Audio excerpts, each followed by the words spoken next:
truthfully speaking, we didn't really have another plan. Like I was doing, I got a role when I was 18 called Wizards vs Aliens in CBBC. So a lot of kids, would have watched that when they were younger. But I was working Monday to Friday in Cardiff, and then I'll travel Saturday, Sunday to shoot Man on the Wall, and it'll take us a month to film all of our episodes and a month to edit everything basically. So for 4 to 6 months straight from 18 years old, I was like 9 to 5. I was just working non-stop. So I was making money through the CBBC stuff, but then when I finished filming in say April, I would come back to London before we did like season 2 of the Cardiff show. But all that money I had made, I would spend just trying to survive in terms of like living costs and stuff. But then, we didn't have any other plan.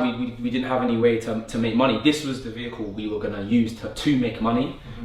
We just were trying to figure out how. We heard of KSI. Oh yeah, KSI is a millionaire from YouTube. It's like, okay, cool. Like maybe we can, say like get there. Or you see Jamal Edwards in SBTV and stuff like. So they're making money somehow from this thing. So like, how do we do that?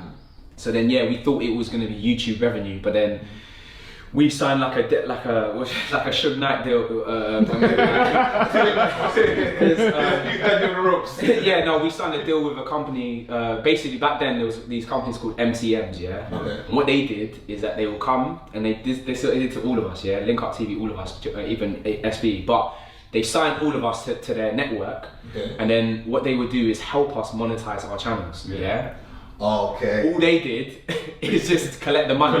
That's what it was. But they came to us with this kind of corporate structure. We're gonna do this with you. We didn't realize back then that we actually knew more than they did. You know what I mean? And we signed a 50-50 deal, rev split basically. And just for them to collect the money. But we weren't even making that much. Call it £800 like in terms of the whole month. And this is the thing. Even back then, it's like doing Man on the Wall. It would take us 30 days, like I said, to film all of this stuff, to edit all that content, all that time, all those hours. Like the money was never like, we just couldn't like justify the time spent whilst making. Nowadays, people can we couldn't compete with Don't Jealous Me. He puts a camera in his room maybe, or it could be another person, KSI. They play FIFA like in their house to shoot that and edit that and release that as content, and then like you can make that sustainable. We just couldn't, but we knew that we had something culturally that was so big. But then I'll say, sorry to finish my point, the game changer for us was Youngers on E4. So that's when not that we got paid loads of money, but we found a way to make money from what we were doing. You know what I'm saying? So then that's when we we got paid a little bit from that. So how did that Youngers thing come about? We got an email come through from Big Talk Productions, who is the company that make Youngers, and they said to us in the email, they're like, oh, can you come in for a meeting? Because we love what you're doing. The new writer that we have on the show now, black guy from Lewisham, Levi, big up to Levi as well, but he was a fan of us, and then when he got contracted to write Youngers, he said to them in his pitch meeting, look, I think we need to add these boys here, they're amazing, whatever. So we then got lifted from YouTube to TV basically. Did you have an agent at that time? We did, but like our acting agent at the time, they didn't know like the intellectual property of YouTube to like TV format. So like the contract was like, I was engaged as an actor, and you get paid something called equity minimum. So like it could be £800 a week, which sounds amazing in terms of back then anyway. But like the shooting period is only 6 to 8 weeks, so I might be getting £800 per week, but it's only for that period, and then that's it. We don't make any more money for the rest of the year. So we spent loads of time like. I think in terms of even us as like a brotherhood, I think it made us even stronger, because I had to be there where like, I don't know, we're sitting on the floor in the flipping street because Javan can't pay off a certain car payment, or I was cycling from Coulsdon to London to go to meetings. You mean London? Is it like literally like so much? My office is the top form. Bro, I had to, this is what I'm saying about delusion. I had to convince I told people. Coulsdon to Zone 1. Listen, I told people when I got to journey. You're basically on the border at M25. I know that whole, from here, Norbury, Heath, Streatham, Brixton, Kennington, Waterloo, I know that whole journey from start to finish. How long did you do that for? I did that for, I would say like a good 3 to 4 month period, bro. Seriously? Yeah, and I would even cycle from here to Downham, because Javan lived in Downham. That's where we did all our work. And how old was you at this point? I was 18, 19. Yeah. And this is when you're at sort of. Would you say you're just about breaking through Mandem and Wall at that point? No, we had broke. Yeah. Oh, so In people terms knew of, you by like, then? people knew, but what it was is that when I was bunking train, I had the inspector come in to give me a ticket, and then the kids were also saying, "Yo, like, can I get a picture?" So the kind of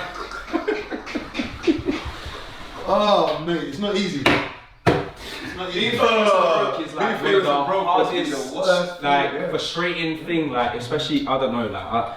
That's what I'm saying. The only way we got through that time was just sheerly brotherhood and faith. Like, we'd be in the kitchen in Javan's mum's house, like cups of teas because we can't eat nothing. But we'd be, you know what it is actually. I'll say this, yeah. It's the happiest period of my life.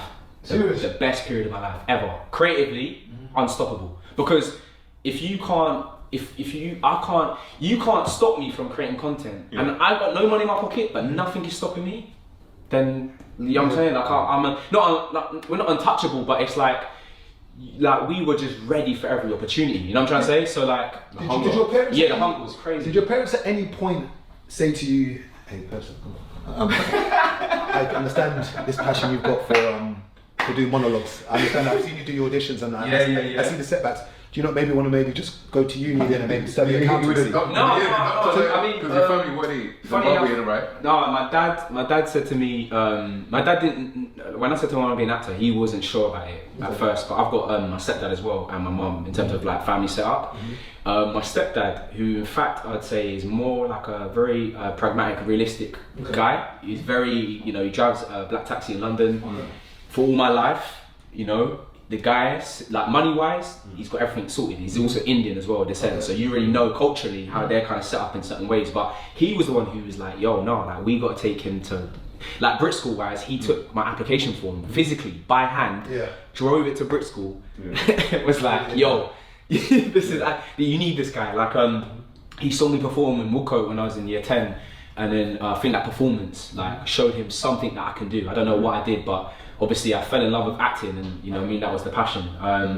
But at the same time, when I was doing everything I was doing, like I said to Mumsy was always super supportive as well, you know, like even when I was cycling from Coulson to London, she was like, "Look son, like here's a tenner." But for my pride, my integrity, I couldn't take that, you know what I mean, because this is my journey, like I had to do this thing.